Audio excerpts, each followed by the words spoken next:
Hi, I'm Dennis and creator of the Marine Diesel Basic books. Well, Marine Diesel Basics 2 is going to be published within the next 4 to 6 weeks. The book shows how everything works, best practices and installation guidelines.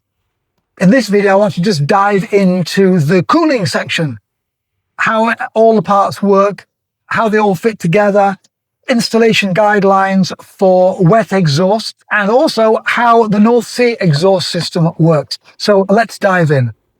This is a section on engine cooling. It's 80 pages in the book and covers direct cooling, indirect, and also keel cooling. And there's even a little mention, half a page, about air-cooled diesel engines, marine diesel engines, because there are some.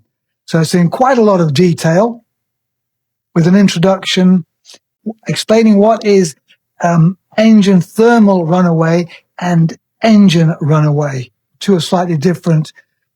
Then going into the different types of cooling, including keel cooling. The components, this is the longest section of components. There are 22 components and goes through with lots of drawings to be clear, particularly with installation. Seacocks, one or two of my pet peeves about why a plumbing valve is not a seacock.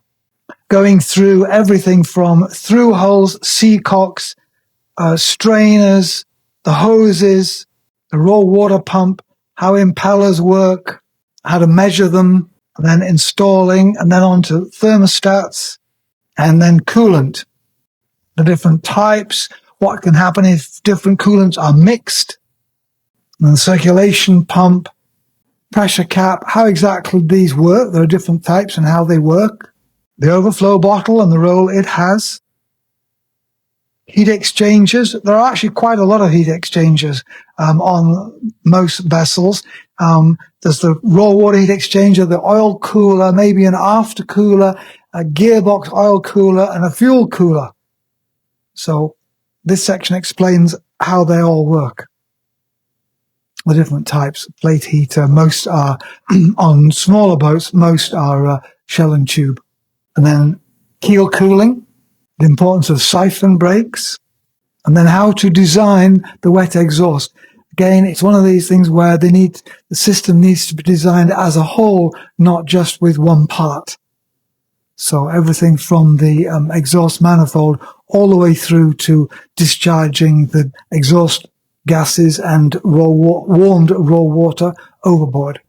So exhaust hoses, the water lift muffler, and then a detailed section making sense of the design dimensions for wet exhaust.